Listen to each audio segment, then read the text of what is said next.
गुरवे हरे कृष्ण। गौरचन्द्राय राधिकायै तदालये कृष्णाय कृष्णभक्ताय तद्भक्ताय नमो नमः। कृपया क्षमतामपराधि खलु सायुत सुदीन नरम सुपथे परिचालय सर्वदिनं प्रणमामि च माधव देवपदम्।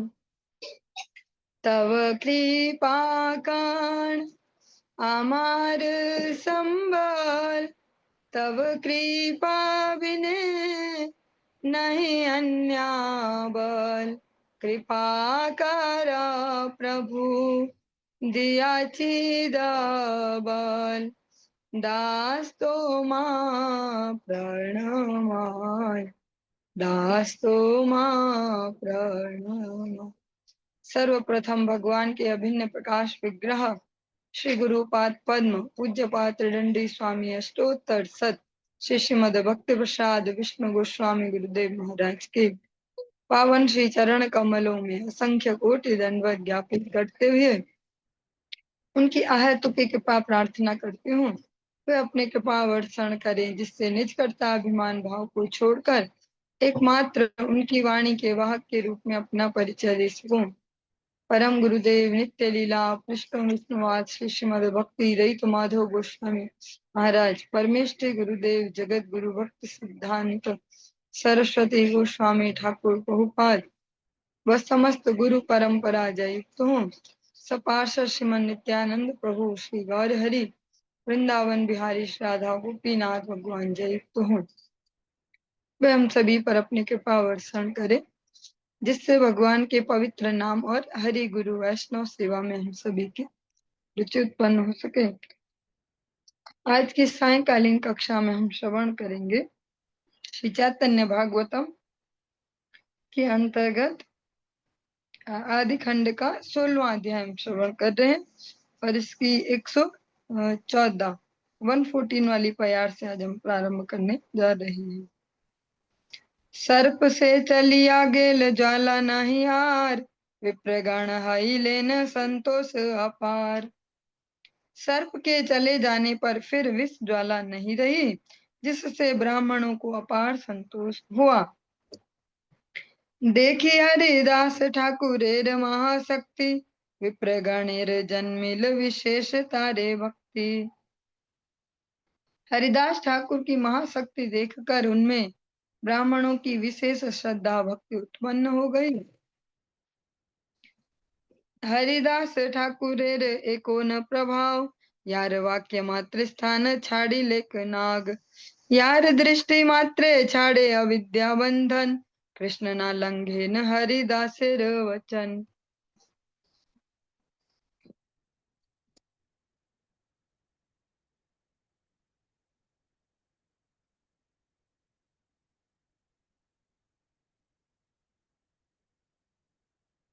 जिनके कहने मात्र से नाग स्थान को छोड़कर चला गया जिनकी दृष्टि मात्र से अविद्या के बंधन छूट जाते हैं एवं जिनकी बात का उल्लंघन श्री कृष्ण कभी नहीं करते हैं, यह श्री हरिदास ठाकुर का कैसा अद्भुत प्रभाव है। हरिदास ठाकुर जी ने केवल इतना ही कहा कि अगर आप नहीं जाएंगे तो मुझे जाना पड़ेगा क्योंकि यहाँ सब परेशान हो रहे। अतः वे नागदेव स्वयं चले गए हरिदास ठाकुर जी की बात को सुन के कि इनको कष्ट होगा। ऐसा एक उदाहरण देते हैं। एक वैष्णव साधु हुए हैं श्री गौर गोविंद महाराज उनका नाम है, अभी शरीर नहीं है उनका। उनके कह सकते हैं उनकी व्यास पूजा पे उनके शिष्य वर्गों ने एक बार उनसे पूछा होगा कि कोई ऐसी घटना सुनाई है अपने जीवन की जो अभी तक सुनाई ना हो कभी। तो उन्होंने एक प्रसंग सुना, इससे लगभग मिलता जुलता ऐसा कुछ है तो अभी याद आ गया मुझे। वे कहते हैं कि एक बार जब बहुत ही अच्छे साधु में उनकी गिनती होती है, आप नेट पर भी ढूंढ सकते हैं, गौर गोविंद महाराज। एक बार वे श्री बद्रिकाश्रम धाम पर गए क्योंकि भगवान की भी तपोभूमि है तो सभी साधु जन एक न एक बार वहां जाना प्रेफर करते अपने जीवन में। वैश्य बद्रिक आश्रम में गए, बहुत तेज वर्षा होने लगी। वैसे मुक्त साधु जैसा वहां विचरण कर रहे थे, ऐसे बहुत तेज वर्षा होने लगी तो एक एक ऐसी झोपड़ी सी कुछ देखी, उसमें घुस गए। हाँ, और उसके अंदर खड़े हो गए। और तभी कहते कि वहां पे एक विशाल, जैसा हम इमेजिन भी नहीं कर सकते, जैसा कभी बचपन में पिक्चरों में देखते थे एनाकोंडा होता है, इतना बड़ा सा, ऐसा बहुत बड़ा सा ऐसा। तो उनके सामने ऐसी विशाल आकृति का एक अजगर, एक सर्प आ गया, बहुत बड़ा। तो हम हो तो देखते ही हार्ट अटैक आ जाए, वहीं पे हो जाए, जीवन लीला समाप्त। सब पर उन्होंने उनको मुस्कुरा के प्रणाम ही किया कि हे नाग देवता, मैं जानता हूँ ये आपका स्थान है, बस वर्षा से बचने में यहाँ पे आया हूँ। बस जब तक वर्षा में यहाँ रहूंगा फिर मैं आपको परेशान नहीं करूंगा। तो जितनी देर, लगभग 1-2 घंटे जब तक बारिश रही, वो वहीं पे ही रहे। उन्होंने उनको कोई नुकसान नहीं किया, उसके बाद प्रणाम किया, चल पड़े। से भगवान के जो शुद्ध अंतःकरण वाले साधु होते हैं, उनका ऐसा प्रभाव होता है। हर एक सुनता न अद्भुत आख्यान, नागराज ये कहिला महिमा ताहान। हरिदास से संबंधित एक और अद्भुत आख्यान सुनिए, इसमें नागराज ने जिस प्रकार से उनकी महिमा गाई है, उनका वर्णन है। एक दिन बड़ एक लोकेर मंदिरे, सर्प क्षत डंक नाचे विविध प्रकारे। एक दिन एक बड़े आदमी के घर में, जो मंदिर शब्द हम सुनते हैं, हम उत्तर भारत में तो मंदिर का अर्थ हम मंदिर ही लगाते, लेकिन बंग प्रदेश में बंगला भाषा में मंदिर घर को भी कहते हैं। एक दिन एक बड़े आदमी के घर में एक सर्पशत सपेरा अनेक प्रकार से नाच रहा था। मृदंग मंदिरा गीत तार मंत्र घोरे, डंक बेड़ी सबेई गाये न उच्च स्वरे। सपेरे के साथी मंत्र के प्रभाव से उसको घेर कर मृदंग मंजीरे के साथ उच्च स्वर से गान कर रहे थे। जैसे एक प्रकार से हम ऐसे जो पहाड़ों की संस्कृति है उसमें भी देखते हैं, अलग अलग प्रकार से गीत गा के से अलग अलग देवी देवताओं को करते गीत और विशेष वाद्यों के साथ, ऐसा ही कुछ वहां पर भी चल रहा था। दैवगति तथाया आइला हरिदास, डंक नृत्य देखे न हैया एक पास। दैव योग से उसी समय श्री हरिदास वहां आ गए और वे एक और खड़े होकर उस सपेरे का नृत्य देखने लगे। मनुष्य शरीरे नागराज मंत्र बले, अधिष्ठान हैया नाचाए कुतूहले। मंत्र बल से मनुष्य शरीर में अधिष्ठान करके नागराज आनंद पूर्वक नाच रहे थे। कालिया दाहे करिले न ये नाट्य ईश्वरे, से गीत गाये न कारुण्य उच्च स्वरे। श्री कृष्ण ने कालिया देह में जो लीला की थी, उस लीला का गान सपेरे के साथ करुण राग में उच्च स्वर से गा रहे थे। भगवान श्री कृष्ण की जो कालिया मर्दन की जो लीला है, उसका वे गान कर रहे थे।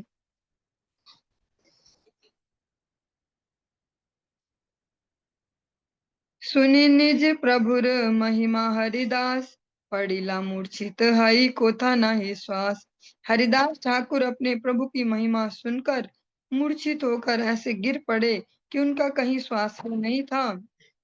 हाँ, बिना श्वास के होकर वे मूर्छित होकर गिर पड़े। क्षण के चैतन्य पाई करी अहंकार, आनंदे लागिल नृत्य करिते अपार। एक क्षण के पश्चात चेतनता प्राप्त करके वे हुंकार मारकर आनंद से अपार नृत्य करने लगे।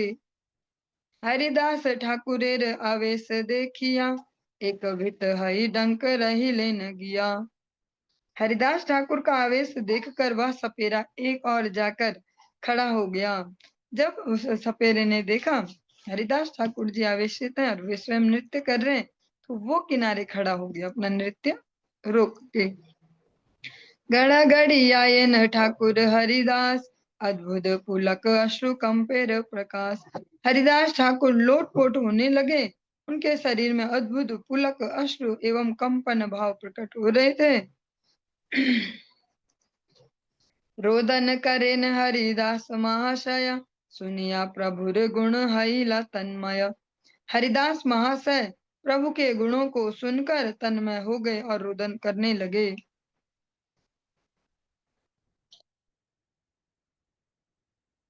हरिदासे बेटी सबे गाये न हरि से, योड़ हंसते रही डंक देखे एक पासे। सब लोग चारों ओर से हरिदास को घेर कर परम प्रसन्नता पूर्वक गान करने लगे, जबकि सपेरा हाथ जोड़कर एक और खड़ा खड़ा देखता रहा था। क्षण के रहिल हरिदासेर आवेश, पुनः आसी डंक नृत्य करिला प्रवेश। कुछ ही समय में हरिदास ठाकुर बहिर् दशा में आ गए। तत्पश्चात सपेरा फिर से आके नृत्य करने लगा। हरिदास ठाकुरेर देखिया आवेश, सबे हईला अति आनंद विशेष। हरिदास ठाकुर का प्रेमावेश देखकर सभी को एक विशेष प्रकार का अतिशय आनंद हुआ। जब कोई इस प्रकार से भाव युक्त कोई भक्त हो, ईमानदारी से, ऐसे दिखावटी नहीं, तो फिर उनके जो दर्शन भी करते हैं उनको भी आनंद की स्फूर्ति हृदय में होती है। ऐसा एक प्रसंग श्री भक्तिविनोद ठाकुर जी अपने ग्रंथ श्री जैव धर्म में भी वर्णित करते हैं कि एक परमहंस स्टेज के एक शंकर पंथी ऐसे एक सन्यासी हैं। उन्होंने श्री वाराणसी में एक ऐसे भक्त का दर्शन कर लिया, एक गौर भक्त का दर्शन किया।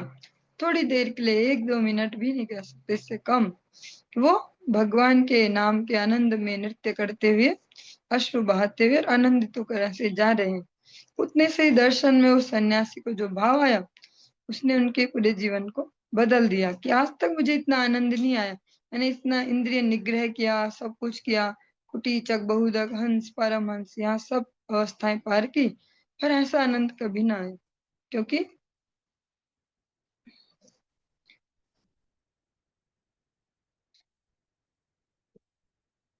जो भक्त आचरणशील हैं, जिन पर भगवत कृपा है, वही हमें उस आनंद को प्रदान कर सकते हैं।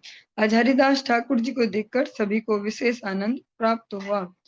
देखाने पड़े तार चरणेर धूली, सबई लेपे न अंगे हाई कुतूहली। जहाँ जहाँ हरिदास के चरण पड़े थे, वहां की धूली उठा उठा कर सब लोग अपने शरीर पर लेपन करने लगे। आर एक ढंग विप्र था किसे ही खाने, मुंचियो नाची मुँह आजी गणे मने मने। एक अन्य ढोंगी विप्र भी वहीं पर खड़ा हुआ, मनी मन सोचने लगा, आज मैं भी नाचूंगा। बूझी लांग नाचिले अबोध बर बरे, अल्प मनुष्य रेऊ परम भक्ति करे। मैं समझ गया कि अबोध और नीच जाति के लोग नाचने से एक तुच्छ मनुष्य के प्रति भी परम भक्ति करते हैं। उसने इसमें से कुछ और ही मैसेज ले लिया। और भक्ति राज्य भी ऐसा ही बहुत सूक्ष्म है। यहाँ क्या दिख रहा है, क्या उसकी मीनिंग है, ये बहुत मुश्किल है। ऐसा देखिए किसी को, वाह इनके खूब मजे हैं, क्या करते हैं, थोड़ा बहुत एक आध कीर्तन करते हैं, कुछ सुनाते हैं, सब इनको प्रणाम करते हैं, दंडवत और ऐसा देते हैं, पैसा भी देते हैं, सामान ऐसा ऐसा भी कर सकते हैं ऐसा। पर अ, दिखने में कैसा लग रहा है और है कैसा, उसमें बहुत बड़ा अंतर है। ऐसा ही एक ये विप्र भी सोचता है कि वाह मजा है भैया, ऐसे इनको देखो, इन लोगों को जो सारे दर्शक खड़े, इनको देखो ऐसे नाचने से, ये तो भैया बहुत श्रद्धा कर रहे हैं, इतनी इज्जत दे रहे, चरण धूलि भी ले रहे हैं भैया। हाँ, एत भावी से क्षणे आछाड़ खाइया, पड़ी लये है न महा अचेष्ट हैया। यह सोचकर वह उसी क्षण पछाड़ खाकर ऐसे गिर पड़ा जैसे वह बिल्कुल बेसुध हो गया हो। यही मात्र पड़िल डंकेर नृत्य स्थाने, मारिते लागिला डंक महाक्रोध मने। आसे पासे गाड़े मुड़े वेत्रेर प्रहार, निर्घात मारा ये डंक रक्षा नाही आर। जो ही वह सपेरे के नृत्य स्थान पर गिरा, वैसे ही नौटंकी करते हुए कि मैं भी बस भगवान के प्रेम से आवेशित होकर गिर पड़ा हूँ। सपेरा महाक्रोधित क्रोधित होकर उसे मारने लगा। आगे पीछे, गर्दन पर, सिर पर बेतों द्वारा निर्घात प्रहार करने लगा। उसने ऐसी बेरहमी से मारा कि उसका कोई बचाव ही न था। जो सपेरा हरिदास ठाकुर जी को देख के खुद किनारे हो गया था कि ये नृत्य कर रहे हैं, अर्जुन को प्रणाम करता, आज वो इस दूसरे व्यक्ति को साथ साथ पीटना उसने शुरू कर दिया। वेत्रेर प्रहारे द्विज जर्जर हैया, बाप बाप बलि से गेल पलाइया। वेत्रों के प्रहार से जर्जर होकर विप्र बाप रे बाप कहता हुआ वहां से भाग गया, और जो उसकी पिटाई हुई उससे वो फिर डर के मारे भाग गया। तबे डंक निज सुखे नाचिला विस्तर, सवार जन्मिल बड़ विस्मय अंतर। तब सपेरा अपने आनंद में मग्न होकर खूब नृत्य करने लगा। यह देखकर सबके मन में एक बहुत बड़ा आश्चर्य उत्पन्न हुआ। योड़े हंसते सबे जिज्ञासे न डंक स्थाने, कहा देखी ए विप्रेरे मारी लावा केने। हरिदास नाची तेवा योड़ हंसते केने, रही लाई सब कथा कहत अपने। सभी ने हाथ जोड़कर सपेरे से पूछा, भाई तुमने इस ब्राह्मण को क्यों मारा, और श्री हरिदास के नाचने पर तुम हाथ जोड़कर एक और क्यों खड़े हो गए थे? कृपा करके इस बात का रहस्य हमको बतलाइए। सब अब कारण पूछने लगे, क्या ऐसा विषम व्यवहार क्यों, एक से ऐसा व्यवहार और एक से ऐसा, जबकि दोनों ने एक ही काम तो किया, दोनों ही नाचने लगे थे। तबे से डंक मुखे विष्णु भक्त नाग, कहिते लागिला हरिदासेर प्रभाव। तब वह सपेरा अपने मुख से श्री विष्णु भक्त नागराज श्री हरिदास की महिमा का वर्णन करते हुए कहने लगा, तुमरा ये जिज्ञासिला ये बड़ रहस्य, यद्यपि अकथ्य तबु कहे मुँह अवश्य। आप सबने जो पूछा है वह बड़े रहस्य की बात है, यद्यपि वह कहने योग्य नहीं है, तब भी मैं आप सबसे अवश्य कहूंगा कि ये बहुत गोपनीय बात है। फिर भी मैं आपको, आपने पूछा तो आपको बताता हूँ। हरिदास ठाकुरेर देखिया आवेश, तुमरा ये भक्ति बड़ करिला विशेष। ताहा देखी ओ ब्राह्मण डांगाती करिया, पड़िला मात्सर्य बुद्धय आछाड़ खाइया। हरिदास ठाकुर के आवेश को देखकर आप सबने जो उनके प्रति विशेष श्रद्धा भक्ति प्रकाशित की है, उसको देखकर यह ब्राह्मण भी बनावटी आवेश दिखाकर मात्सर्य बुद्धि से पछाड़ खाकर गिर पड़ा था। मत्सरता इसीलिए भक्ति में, सामान्य जगत में तो है ही, भौतिक जगत में मत्सरता बहुत बड़ी बीमारी, पर आध्यात्मिक जगत का सबसे बड़ा अगर कैंसर कहा जाए तो मत्सरता, दूसरे के प्रति उसको पचा ना पाना, दूसरे के यश को, ये सबसे बड़ी बीमारी है। जैसे हम इस भौतिक जगत में भी डरते हैं ना, ऐसा नहीं खाना, प्लास्टिक की चीजें, ऐसा वैसा कैंसर हो जाता है, बाहर का नहीं खाना, से भक्ति राज्य में भी परम आवश्यक है मत्सरता से अपने आप को बचाना। सब कुछ हमने किया पर मत्सरता हृदय में है तो, मत्सरता में सरल भाषा में दूसरे के उत्थान को न देख पाना, दूसरा आगे बढ़ रहा हो तो हमें समस्या होने लगे, तो उससे फिर भक्ति वहीं डंप हो जाती है, चौपट हो जाती है। हमारे नृत्य सुख भंग करिवारे, मात्सर्य बुद्धये कौन जने शक्ति धरे। मेरे नृत्य सुख को मात्सर्य बुद्धि से भंग करने की शक्ति भला किसमें है, क्योंकि जो व्यक्ति करता हो तो ईमानदारी से करता है। हरिदास ठाकुर जी ने ईमानदारी से आवेश दिखाया, तो उनको उसने बोला हाँ ठीक है, वो किनारे हो गया। पर कोई ऐसे घुस जाए और तो फिर वो सबको होगा ही, वो सहज ही है फिर गुस्सा आना। हरिदास संगे स्पर्धा मिथ्या करी करे, अतएव शास्ति बहु करे लो उहारे। उसने हरिदास के साथ मिथ्या स्पर्धा की थी, अतः मैंने उसको बहुत दंडित किया है। बड़े लोक करी लोक जानुक अमारे, अपना रे प्रकटाई धर्म कर्म करे। लोग मुझे बहुत बड़ा आदमी समझकर माने, इस भाव से अपने को प्रकाशित करने के लिए जो व्यक्ति धर्म कर्म करते हैं। ए सकल दाम्भिकेर कृष्ण प्रीति नाई, अकैतव हईले से कृष्ण भक्ति पाई। उन सब दाम्भिक लोगों को श्री कृष्ण में प्रीति कभी नहीं होती है। श्री कृष्ण भक्ति तो उन्हीं को मिलती है जो छलहीन और निष्कपट होते हैं, जो इसलिए भक्ति में आना चाहते हैं कि नेम फेम और ग्लोरी, तो उनको भक्ति प्राप्त नहीं हो सकती। श्री कृष्ण भक्ति उनको ही मिलती है जो निष्कपट और छलहीन होकर आते हैं, क्योंकि भक्ति में आने के लिए भी अनेक अनेक कारण है प्रत्येक जीवात्मा के पास, पर भक्ति वास्तव में जो है, जो वास्तविक भक्ति का आनंद है उसको ही मिल सकता है जो छल रहित है। ऐसे बचपन में हम लोग देखते थे, जैसे गांव में होता है, पहाड़ों में ऐसे कि देवताओं के ऐसे नचाई वगैरह। तो और वो जो वाद्य बजते हैं वो भी अलग टाइप के, उनसे वैसे ही दिल में दुख दुख होने लग जाता है। बचपन में ऐसे देखते थे ऐसे। तो वहां भी ऐसे ही होता, अगर कोई सच में है तो उससे वो लिया जाएगा सबूत कि भैया सच में देता आया कि नहीं आया है। जौ के चावल बना दो, या चावल के जौ, या लोहे की गर्म छड़ ऐसे मार रही, या वो ऐसे। और कुछ वैसे भी घुस जाते तो उनकी पिटाई भी होती है।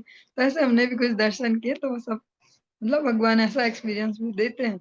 जो छली होते हैं वो सब जगह पीटे जाते हैं, ऐसे अनेक जगह। कई कई जगह तो फिर बच्चे मजाक ही बना देते थे, सबको पता है अगर ऐसा शुरू हुआ तो एक एक करके ये आएंगे। अब वो आएगा, वो ऐसे नाचने वाला है, वो आएगा। तो फिर हम हंसते थे, इसको कैसे पता, तुझे कैसे पता? तो देखते रहो, मैं हर बार देखता हूँ ऐसे दीदी, अब ये होने वाला और अब ये। तो वो ऐसो की ही वो है जो केवल इस भावना से अपने ईगो सेटिस्फेक्शन के लिए या टेंशन के लिए जो ऐसा करते हैं, उनकी फिर वैसी गति होती है। छोटे छोटे बच्चों को भी मजाक बनाने का मौका मिल जाता है कि अब ये वाले नाचने वाले और अब ये नाचेंगे, ये इस स्टाइल में नाचने वाले, वो इस स्टाइल में। तो जो भक्ति बहुत सूक्ष्म है, उसको जितने सूक्ष्मता से समझते जाएंगे उतना आनंद जीवन में आ पाएगा। ये देखिला नाचिले न हरिदास, ओ नृत्य देखिले सर्व बंध है नाश। हरिदास का जो नृत्य आपने देखा है, उस नृत्य के दर्शन करने से जीव के सब सब बंधन नष्ट हो जाते हैं। हरिदास नृत्य कृष्ण नाचे न अपने, ब्रह्मांड पवित्र है ओ नृत्य दर्शन। हरिदास के नृत्य में श्री कृष्ण स्वयं नाचते हैं। उस नृत्य के दर्शन से ब्रह्मांड पवित्र हो जाता है। उहान से योग्य पद हरिदास नाम, निरवधि कृष्ण चंद्र हृदय उहान। उनका हरिदास नाम उनके पद के योग्य ही है, क्योंकि श्री कृष्ण नित्य निरंतर उनके हृदय में निवास करते हैं। सर्वभूत वत्सल सवार उपकारी, ईश्वरेर संगे प्रति जन्मे अवतारी। सब प्राणियों पर दया रखने वाले एवं सबका उपकार करने वाले श्री हरिदास प्रत्येक अवतार में ईश्वर के साथ अवतीर्ण होते हैं। उन्हीं से निरपराध विष्णु वैष्णवे ते, स्वप्ने उहान दृष्टि नाया विपथे। श्री हरिदास विष्णु एवं वैष्णव के प्रति अपराध से रहित हैं, स्वप्न में भी उनकी दृष्टि कुपथ की ओर नहीं जाती है। तिलार्ध उहान संग ये जीवे रिहाय, से अवश्य पाय श्री कृष्ण पाद पद्माश्रय। जिस जीव को अत्यल्प काल व कम समय के लिए भी शरीदास का संग प्राप्त हो जाता है, वह अवश्य ही श्री कृष्ण चरण कमलों का आश्रय पा लेता है। ब्रह्मा शिव हरिदास है न भक्त संग, निरवधि करिते चित्तेर बड़ रंग। ब्रह्मा शिव भी श्री हरिदास जैसे भक्तों का संग करने के लिए निरंतर उत्कंठित रहते हैं। जाति कुल सब निरर्थक बुझाई थे, जन्म लेन नीच कुले प्रभु आज्ञा थे। जाति कुल आदि सब निरर्थक हैं, कोई ज्यादा बड़ी योग्यता नहीं है भक्ति राज्य में। यह दिखाने के लिए ही हरिदास ने हरि की आज्ञा से नीच कुल में जन्म ग्रहण किया है। लेकिन साथ साथ जब हम ऐसा श्रवण करें, इसको एक ही एंगल से न देखें, इसके साथ साथ जो दूसरा हिडन एंगल है वो ये है, ये कह रहे हैं वो जो सपेरा है वो, ये हरिदास ठाकुर जी ने अपने जीवन में उन मर्यादाओं का जो वर्णाश्रम धर्म के, उनका हमेशा पालन किया। उन्होंने ये नहीं दिखाया कि जाति धर्म कुछ नहीं है और मैं तो भक्त हूँ और मैं तो 3 लाख हरिनाम, तो मुझसे बड़ा पवित्र कौन है। उन्होंने हमेशा वर्णाश्रम धर्म का जो रूल रेगुलेशन उसको भी फॉलो किया, उसे दीनता के साथ भजन भी किया। उसमें कोई स्पेशल अटेंशन लेने नहीं गए कि मैं भी भक्त हूँ, मैं भी भक्त हूँ, ऐसा दैन्यता के साथ अपने भजन की सुरक्षा की। साथ साथ ये भी परम आवश्यक है समझना। अधम कुले ते यदि विष्णु भक्त है, तथापि से ही तथापि से ही से पूज्य सर्व शास्त्र कया। यदि कोई विष्णु भक्त नीच कुल में उत्पन्न हो तो भी वह पूजनीय है, इस बात को सभी शास्त्र कहते हैं।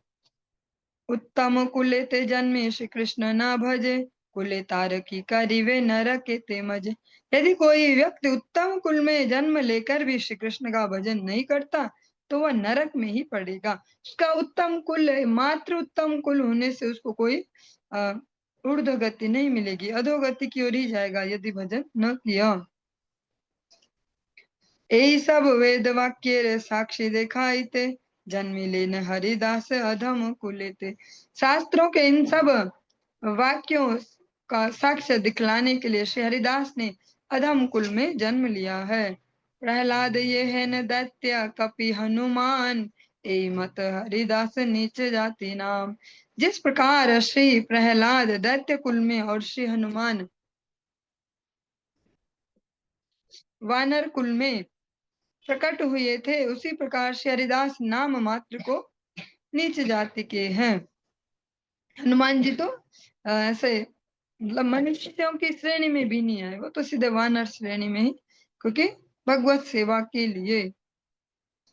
प्रहलाद जी दैत्य कुल में, लेकिन फिर भी आज कह सकते हैं बड़े बड़े धर्म ध्वजियों से भी अधिक उनका पूजन इस संसार में होता है, उनके भक्ति बल की वजह से। केवल आडंबर नहीं है, आडंबर को ही दूर करने की बात की जा रही है। केवल आडंबर ना हो जाति का हमें कि हम ये और हम वो, हाँ, और ये अपने धन का या रूप का किसी भी प्रकार का केवल आडंबर नहीं। यदि वो भगवत सेवा में नहीं लगता, वो धन, वो रूप, वो बल, वो जाति, तो फिर बेकार है। हरिदास स्पर्श वांछा करे देवगण, गंगाओ वांछे न हरिदासे मज्जन। देवगण भी हरिदास के स्पर्श की वांछा करते हैं, और गंगा भी चाहती है कि हरिदास मेरे जल में स्नान करें। जबकि अस्पृश्य अंत्यज जिनको कहते हैं, इस प्रकार के कुल में हरिदास ठाकुर जी ने जन्म लिया है। फिर भी अनेक अनेक जो शुद्ध वैष्णव है वे उनके संग की वांछा करते हैं, स्पर्श की वांछा करते हैं। गंगा जी भी उनके जो उनके लिए वांछा करती कि काश हरिदास ठाकुर जी मेरे जल में स्नान करें। स्पर्शेर की दाया देखी ले हरिदास, छिंडे सर्व जीवेर अनादि कर्म पास। स्पर्श का तो कहना ही क्या, उनके दर्शन मात्र से सभी जीवों के अनादि कर्म बंधन छूट जाते हैं। ये भक्तों की महिमा है, शुद्ध भक्तों की। उनके दर्शन से ही हमारे सारे भौतिक कलमश दूर हो जाते हैं। हरिदास आश्रय करिवे यही जन, ताने देखी ले ओ खंडे संसार बंधन। जो मनुष्य हरिदास का आश्रय ग्रहण करता है, उनके दर्शनों से भी, जो मनुष्य आश्रय लेता उसके दर्शन से भी संसार के बंधन खंड खंड हो जाते हैं। जैसे दासानुदास वाली जो परंपरा है। सतवर्षे सतमुखे उहान महिमा, कहिल हो नाही पारी करिवारे सीमा। 100 मुखों से 100 वर्षों तक भी यदि श्री हरिदास की महिमा का वर्णन किया जाए, तो भी उसका पार नहीं पाया जा सकता। हाँ, इसमें एक बहुत बड़ी सावधानी है। हम अनेक जगह ऐसा सुनते हैं ना, जैसा अभी सुन रहे, 100 मुंह से और 100 साल तक भी कहें तो महिमा नहीं, तो फिर भी हमें विश्वास होना चाहिए कि हाँ ये सत्य है। क्योंकि हमारी तो वो सामर्थ्य भी नहीं है कि हम 1 घंटा भी महिमा सुना पाए हरिदास ठाकुर की। हाँ, तो हमारी तो इतनी क्षमता नहीं है, तो हम कैसे अन्यों की क्षमता को तोल पाएंगे कि ऐसे ही बोल रहे, ज्यादा ही बढ़ा चढ़ा के बोल रहे। इतनी भी क्या ही महिमा होगी हरिदास ठाकुर की, 100 साल और 100 मुंह लग जाए तब भी पूरी ना हो, क्योंकि ऐसी है महिमा। गंगा जी की महिमा महाप्रभु सुनाने लगे, जगन्नाथ जी का महाप्रसाद हाथ में रख के एकादशी में कि भैया अन्न प्रसाद है और जगन्नाथ जी का है, तो फेंक भी नहीं सकते और खा भी नहीं सकते क्योंकि एकादशी है। तो महाप्रभु ने संपूर्ण रात्रि पारायण के समय आने तक उसको हाथ में लेके महिमा सुनाई महाप्रसाद की। तो जिनकी सामर्थ्य उनकी यहाँ बात हो रही है, हम अपने लेवल से ना जज करने लग जाएं कि अति कहते रहते, 100 साल और 100 मुंह से भी कहे तो पूरी ना हो पाए।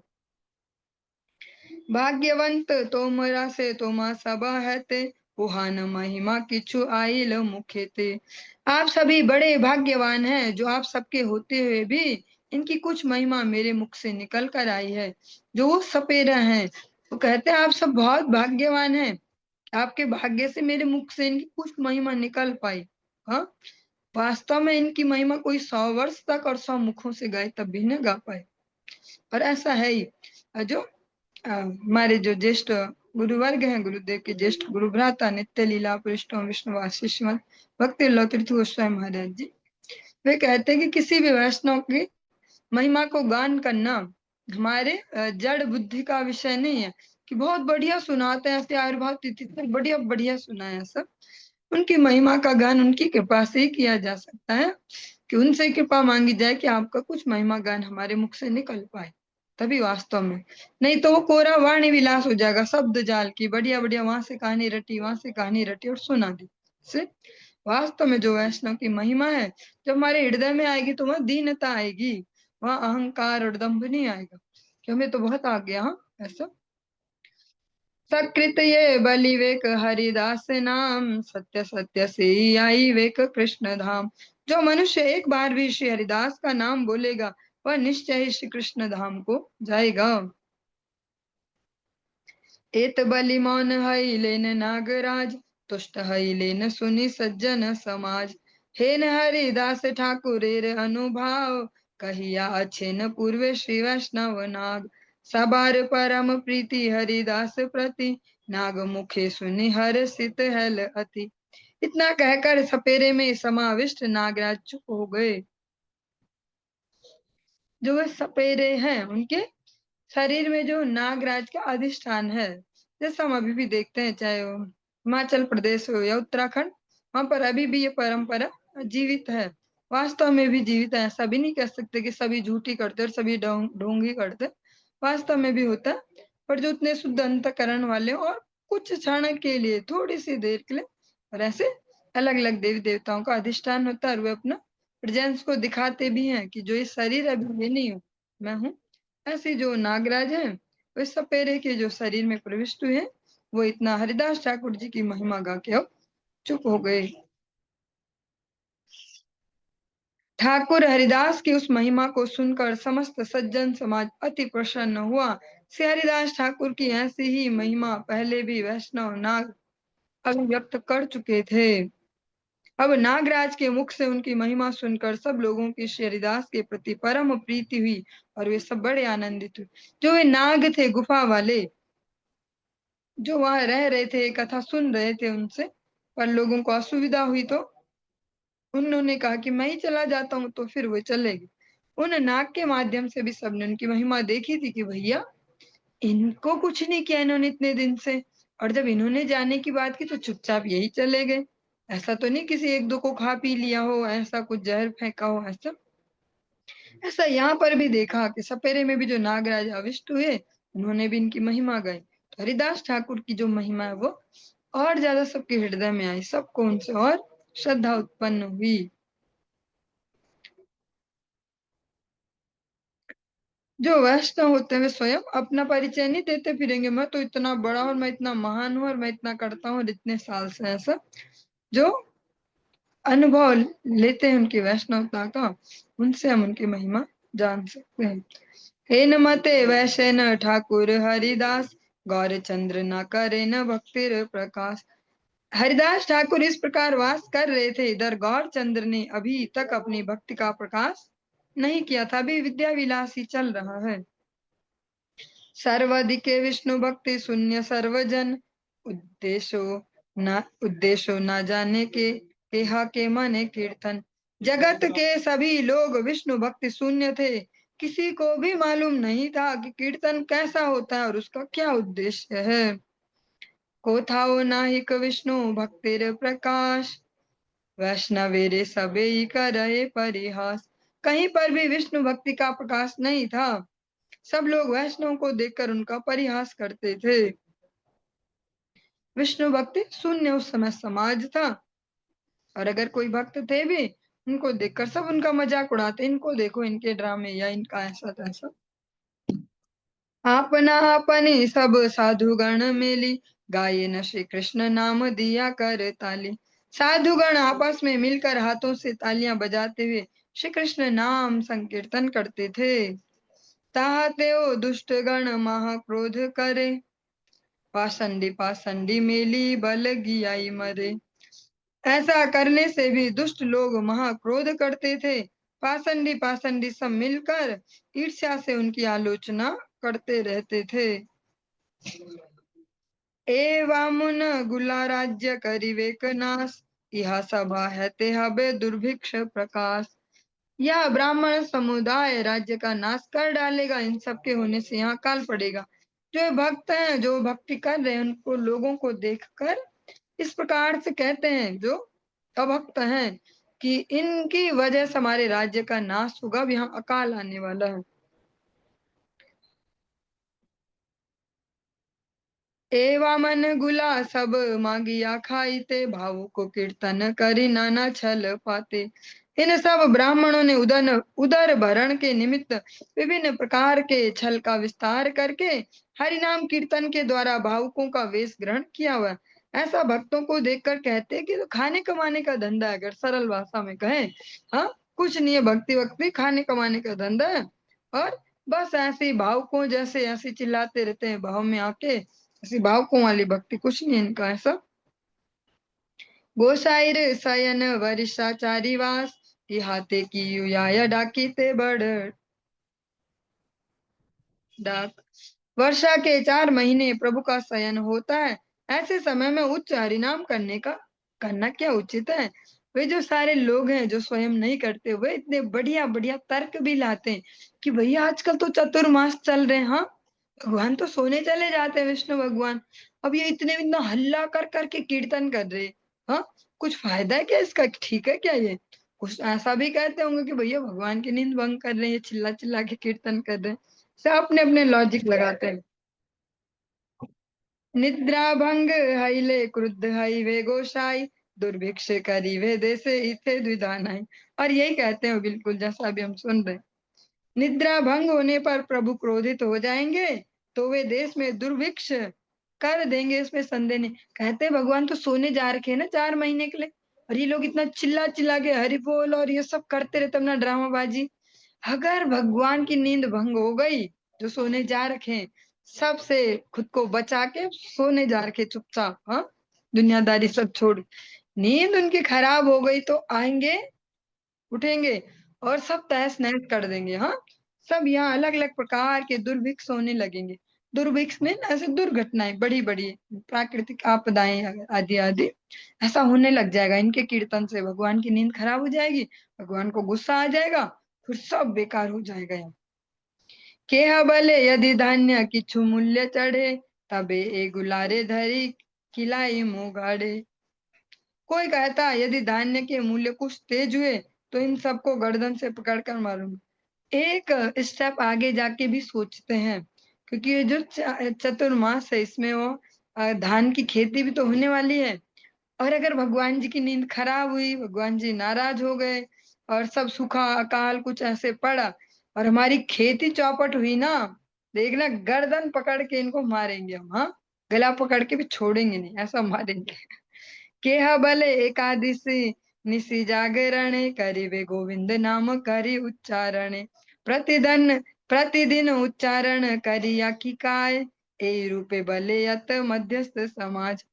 कोई कहता, तो कोई एक कैटेगरी ऐसी भी है मजेदार सी। कोई कहते एकादशी की रात्रि जागरण करके श्री गोविंद नाम उच्च स्वर से उच्चारण कर ले। चलो करना ही है तो एकादशी में ही कर लो, रात भर चिल्ला लो, ठीक है।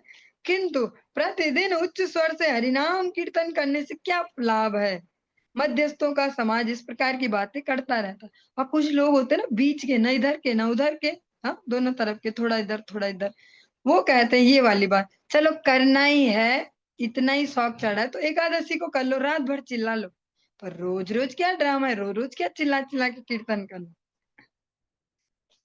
दुख पाया सुनिया सकल भक्तगण, तथापि ना छाड़े के हरि संकीर्तन। यह सुनकर यद्यपि सभी भक्तों को बड़ा दुख होता था, तथापि कोई भी हरि संकीर्तन को नहीं छोड़ता था। भक्ति योगे लोकेरे देखिया अनादर, हरिदास दुख बढ़ पाए न अंतर। लोगों का भक्ति योग में ऐसा अनादर देखकर हरिदास भी मन में दुखी होते थे। साधु की जो सबसे बड़ी चिंता है, उनको ये चिंता तो नहीं खाऊंगा क्या, पीऊंगा क्या, रहूंगा क्या, मेरे पीछे कोई है उसको क्या खिलाऊं। सबसे बड़ी चिंता है जगत के जीवों की दुर्दशा। श्रीमद् भागवतम के महात्म्य में हम श्रवण करते हैं कि दुर्दशा देख के जगत की नारद जी संकल्प करते हैं कि अगर मैंने इन सबको इनकी इन दुर्दशाओं से छुड़ा के सबके हृदय में भक्ति देवी आपकी प्रतिष्ठा न करा दी, तो मेरा नाम भी नारद है। ऐसा तो साधु की एकमात्र चिंता यही है। और प्रैक्टिकली हमारे लिए तो बहुत सारी चिंताएं हैं, बारिश आ गई, टेंशन है, ऐसा हो गया वैसा हो गया, घर वाले वैसे वैसे। पर साधु के लिए एकमात्र चिंता है कि सब लोग भगवत भक्ति में लगे, अपने जो ये महत्वपूर्ण अवसर मिला है मानव जीवन का, इसके वो लक्ष्य को पाए। वो सच में शुभकांक्षी है, प्रत्येक मनुष्य के प्रति दया रखते हैं हृदय में कि काश ये भी भक्ति में लगे, काश वो भी भक्ति में लगे ऐसा। तथापि हरिदास उच्च स्वर करी, बलिन प्रभुर संकीर्तन मुख भरी। तब भी हरिदास उच्च स्वर से प्रभु का नाम संकीर्तन करते रहते थे। इहा तेओ अत्यंत दुष्कृति पापी गण, ना पारे सुनिते उच्च हरि संकीर्तन। किंतु वे लोग इतने अधिक दुष्कृति और पापी थे कि उच्च हरि संकीर्तन को भी नहीं सुन पाते थे। और जैसा हम श्रवण करते हैं, महाप्रसादे गोविंद नाम ब्राह्मणी वैष्णवे, स्वल्प पुण्यवताम राजन विश्वासो न विजायते। जिनके पुण्य कम है, पाप अधिक हैं, को भगवान का नाम, भगवान के जो भक्त हैं, वैष्णव हैं, जो आचरणशील ब्राह्मण है, भगवान को जो अन्न प्रसाद है उसमें कभी श्रद्धा उत्पन्न नहीं होती। तो कुछ ऐसे भी कोई इतने अधिक दुष्कृति और पापी थे कि उच्च हरि संकीर्तन को भी नहीं सुन पाते थे। हरि नाम जो संकीर्तन होता है उसको सुनना भी उनके लिए ऐसे मृत्यु समान हो जाता कि कर क्यों रहे इतना, इन्होंने बहुत परेशान कर दिया। हाँ? हरि नदी ग्राम में एक ब्राह्मण दुर्जन, हरिदास से देखी क्रोधे भलाए वचन। एक दिन हरि नदी गांव का एक निवासी, एक दुष्ट ब्राह्मण हरिदास को देखते ही क्रोधित होकर कहने लगा, अये हरिदास एक ही व्यवहार तोमार, डाकिया ये नाम लह की है तू यहाँ। ए हरिदास, यह तुम्हारा कैसा आचरण है जो तुम उच्च स्वर से नाम लेते हो, इसका क्या कारण है? ऐसे चिल्ला चिल्ला के क्या बोलते रहते हो? मने मने जपीवा एई से धर्म हाया, डाकिया लेते नाम कौन शास्त्र गए। मन मन में नाम जप करना चाहिए, यही धर्म है। उच्च स्वर से नाम लेना किस शास्त्र में कहा गया? तुम चिल्ला चिल्ला के क्या नाम लेते रहते हो? किस शास्त्र में बोला, बताओ जरा बताओ। कार्य शिक्षा हरि नाम डाकिया लाइते, एत पंडित सभा बल इहाते। किसकी शिक्षा से उच्च स्वर से हरिनाम करते हो? यह तो पंडितों की सभा है, इसमें तुम बोलो। हाँ, बताओ किसने सिखाया तुम्हें ये ऐसे जोर जोर से चिल्ला चिल्ला के नाम गाना? हरिदास बलेन इहान एत तत्व, तोमरा से जान हरि नामेर महत्व। तोमरा सबार मुखे सुनिया से आमी, बलिते छी बलि वांग एवा किछु जानी। और हरिदास ठाकुर जी भी वैष्णव है, तो उनका जो तरीका वो भी थोड़ा डिफरेंट होने वाला है। हरिदास ठाकुर जी ने कहा, इस विषय का जितना तत्व और श्री हरिनाम का जो महत्व है वह सब आप लोग जानते हैं। आप लोग हैं भैया बड़े बड़े ब्राह्मण पंडित, आप सब जानते हैं भगवान के नाम की महिमा। आप सब लोगों के मुख से सुनकर ही मैंने जो कुछ जाना है वही आपके सम्मुख कहता और कहता रहूं। मैं नहीं हूँ ज्ञानी कि जो मैं सुनाऊं, आप लोग बड़े ज्ञानी हो, पंडित हो, आप लोग ही इस महिमा को गाते हैं। मैंने आपसे ही सुना है, वही मैं सुना देता हूँ जो आपसे सुना है। उच्च करी लल सत गुण पुण्य हया, दोषता ना कहे शास्त्र गुण से वर्णया। उच्च स्वर से नाम लेने पर 100 गुना अधिक पुण्य होता है। इसमें शास्त्रों ने दोष तो कुछ नहीं बतलाया, हाँ गुण अवश्य वर्णन किए हैं कि जो उच्च स्वर से हम नाम गाते हैं, बोलते हैं, नाम को उच्चारण करते हैं, उसका 100 गुना फल है, यही शास्त्रों ने कहा है। शास्त्रों ने इसमें कुछ दोष नहीं बताया कि ऊंचा चिल्ला के नाम बोलो तो ये दोष लगेगा। ये तो इसमें बहुत पुण्य ही दिखाते कि हाँ भैया बहुत गुण है, ऊंचे ऊंचे नाम से कहो। आप सभी के पास एक भागवत भजन गीति नाम के जो भजन गीति है, उसमें या तो सबसे आगे या सबसे पीछे आप ऐसे उपदेशामृत टाइप कुछ पढ़ेंगे, उपदेशावली, उसमें भी एक लाइन मिलेगी कि मन में कुछ ज्यादा ही दुख हो, कुछ ऐसी ज्यादा प्रतिकूलता, मन कुछ ज्यादा ही परेशान हो, तो चिल्ला चिल्ला के नाम गाए खूब अच्छे से भगवान के समक्ष, तो भगवान कुछ ना कुछ समाधान हरे देते हैं। कृष्णा है। हरि बोल। चलिए आज के इस शांत हो प्रसंग जाता है को, मन। हरे कृष्ण हरे। आज के इस चर्चा को यहीं पे विश्राम देंगे। हरे कृष्ण।